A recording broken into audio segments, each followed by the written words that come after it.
Hi, my name is Alexander from amateurmedia.net, and today we're gonna cover the 5 rules which I follow when I start to build a logo design.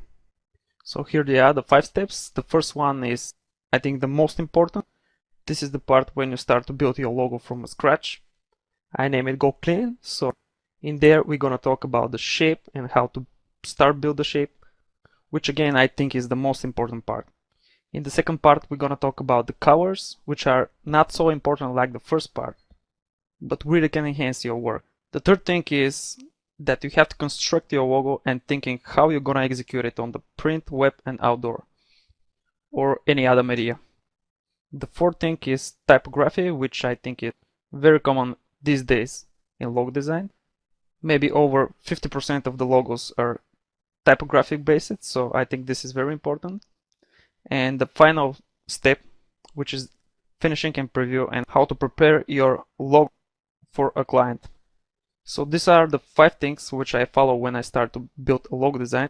And if you don't have experience building a logo design, those 5 steps will help you a lot. So let's start with the first step, which is go clean, but actually is the part when you start to build the shape.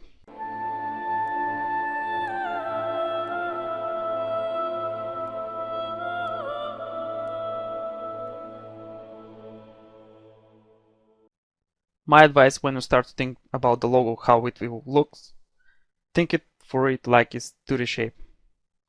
You don't need to start with some 3D forms which will make your logo more complex. When you start to build it more flat and clean, it will be more associative to the viewer on the other side.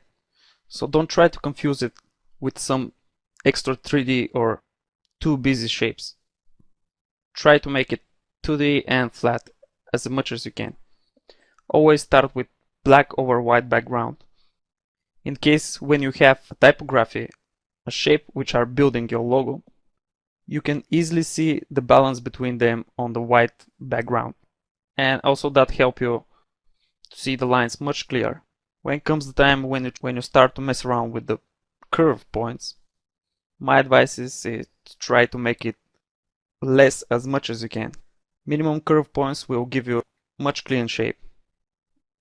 The logo not only need to be clean and good looking, but it has to be an associative. So don't forget that and try to make it associative to the company that logo presents. Basic shapes like square, circle, or triangle is a good starting point. So when your shapes start to look like a square, my advice is to try to make it pure square. Also, those basic shapes will help you with the balance of the logo. If you cannot make it associative, make the logo look more interesting, so when you look at the logo once, it will be very hard to forget it. The most important thing that combine all the things above is easy and fast consummation. That means when you make it clean to the shape, with minimum curve points, with associative look, and a lots of basic shapes in there that guarantee the fast consummation from the viewer.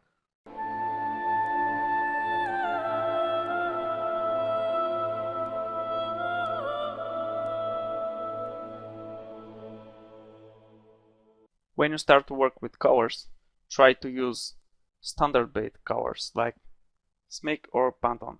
That way you won't worry how the other guys from the other side will print your logo. Using the same valuable colors will guarantee that your logo will look always the same all over the world, no matter who printed. My second advice about the colors is to try to do not use the gradients. Try to use a solid colors instead. Again, more gradients, more complex will look, and the chance someone to mess up with the colors is bigger. A good practice is to check out your logo in grayscale to see how the contrasts go. So when you have a lot of colors in your logo and it looks great in color mode, this not guarantee you that we will look great in grayscale. There are gonna be a lot of cases when the logo will be presented in grayscale, so you need to check this out. About the color combinations, I think that the 2 colors is quite alright. But if you can use only one color, will help you a lot when you try to execute the logo in different cases.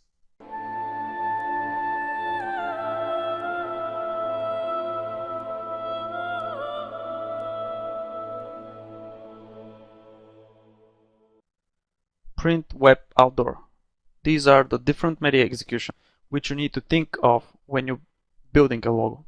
The most common one is a print. You need to be sure that this thing which you create is 100% adaptive to the corporate elements like visit, blank, folders, and etc. My advice is, in one moment when you're creating a logo, stop to create it and try to execute it in those three variants: visit, blank, and folder. I'm sure that this will help you continue building your logo in one way that is right for the logo. Be sure it's looking good in small size and a large size. Try to avoid some shapes that look great in the big size but in the small size look awful.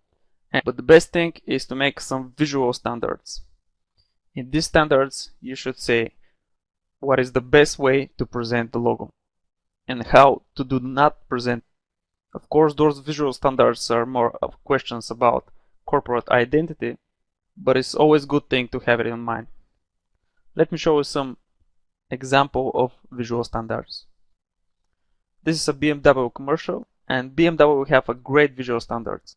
You can easily recognize that this is their commercial because of the visual standards elements. Some of these elements are that they always have a big picture with two squares. In the first square is their logo, in the second their brand and dealer information. They have a few positions where you can place those squares. Here on the right side the space is 0, but a space above here is a half of this square. And no matter in which corner are they positioned, the balance is the same. The other thing is that they have a main title which always starts with joy, and the most important thing is that they have their own type, which is this typography. This is built especially for BMW and they use it in all of the corporate identity materials. Even the size of the font have a standards. Let's check out the other commercial. They look just the same. This is good to know, but mainly this is for corporate identity. But today we're gonna talk about logo design, so let's continue with the other stuff. And of course, these days web execution is very important. The main thing that you want to think of is how to execute it on banners and avatars. The most common graphic color that are used for logo design is a red one. But when you compress it for a web, for a banners, you know that this can cause you a problem because of the very bad compression of the red color. Also, there's a lot of different banner sizes, so in horizontal banners maybe the logo will look great, but in the vertical maybe not so much. So try to avoid these problems and think of it like when you're creating the logo. When you're executing the logo for outdoor, it's very important that you cover the first part, which was go clean. In outdoor environment, you have a couple of seconds or maybe less to recognize some logo.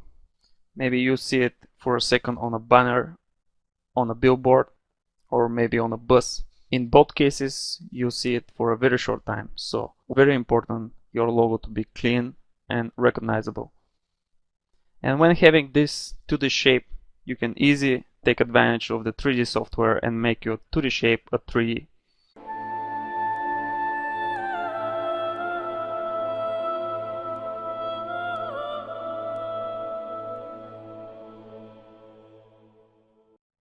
Maybe more than the 50% of the logos are typography basis. Even those who are not also include some subtitles or additional text. And my advice when you're choosing a font for your logo is to use a standard font. That way you should prevent a conflict between the type and the shape you built. If you have an interesting shape and interesting font in the same place, maybe you should confuse the viewer which is more important, the shape or the text. And 80% of the cases, sans serif fonts are better than serif. And that is why sans serif fonts are much cleaner than the serif fonts. Serif fonts have additional graphic elements like the serifs, which make the font very busy, and I think for the logo design this is not right. But again, I think not always, but Most of the time, sans serif fonts are better. And if you choose your font, be sure to have a font family. This will really help you when you start digging with the corporate identity and start to use this font in the corporate elements. You will need all the family fonts for a perfect result. And one thing which is very important, always make modification of the type. If your logo is typographic based or have a 50% type inside, be sure to make some extra modification of the type to get some extra character in the text. You don't want to look like it's just typing. Let me show one example. This is a logo for my project and it's typographic basis. Here is the final logo where I customize the type, and here is the start point. You can clearly see that this type group has more character and this one looks like it's just typing. You see how a little changes can enhance the logo. I make some kerning adjustments like you see here on E and V.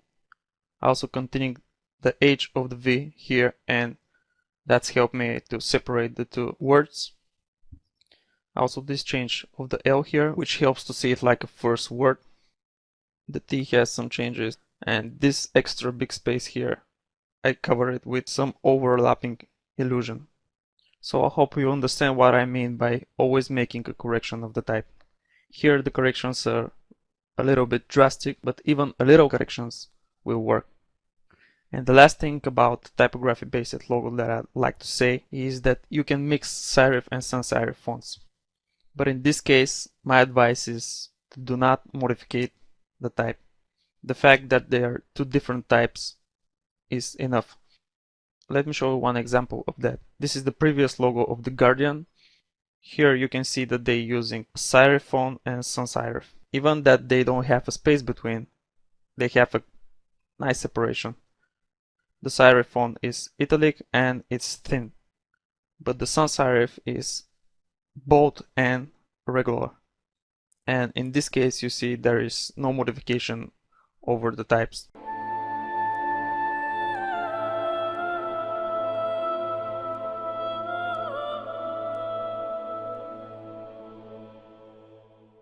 And this is the part when you can make your work to shine, and when you start to prepare the shots for the client, be sure to execute the logo over the most popular corporate elements like blanks, visit, or folders. That should help the client to accept the logo much easier.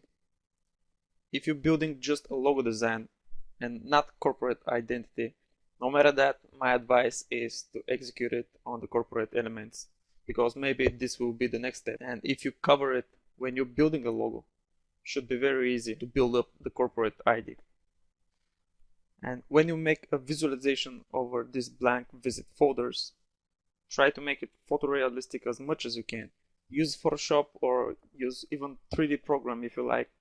Maybe spend an hour, but I think this is very important, because most of the clients will believe in one idea when they touch it.